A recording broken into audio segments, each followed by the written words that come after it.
Bien entendu, vous le savez, il y a plusieurs types d'entreprises. Vous avez des entreprises dites de distribution.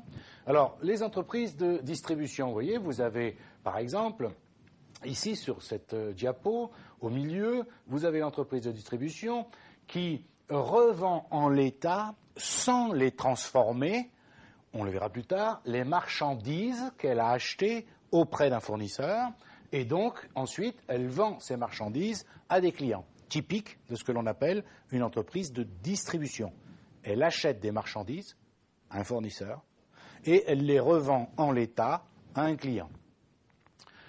Par exemple, vous avez fournisseur Le Sieur qui vend de l'huile à un supermarché et celui-ci vend de l'huile à des ménages ou des particuliers si vous préférez. Ensuite, vous avez ce qu'on appelle une entreprise de production. Alors là, vous avez donc l'entreprise de production ici au milieu.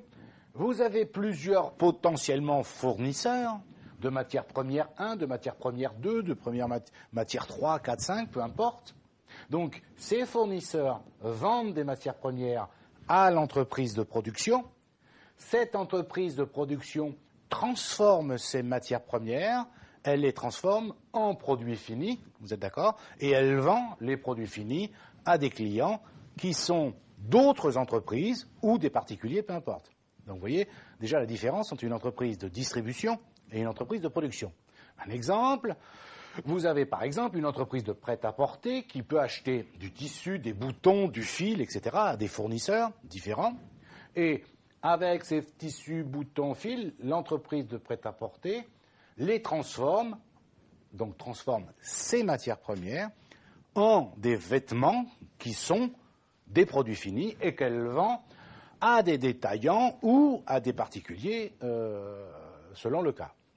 Enfin, vous avez ce qu'on appelle les entreprises prestataires de services. Alors, prestataires de services, ça veut donc dire, vous voyez la différence avec tout à l'heure, avec les deux autres cas, ce sont donc les entreprises qui n'achètent ni de marchandises au sens strict, ni de matières premières, d'accord ? Donc il n'y a pas de vente au sens strict d'une marchandise, ni de transformation d'une matière première. Ce sont des entreprises qui rendent des services à un client, encore une fois, lequel client peut être une entreprise, donc des professionnels si vous voulez, ou des particuliers, exemple typique d'une entreprise de transport.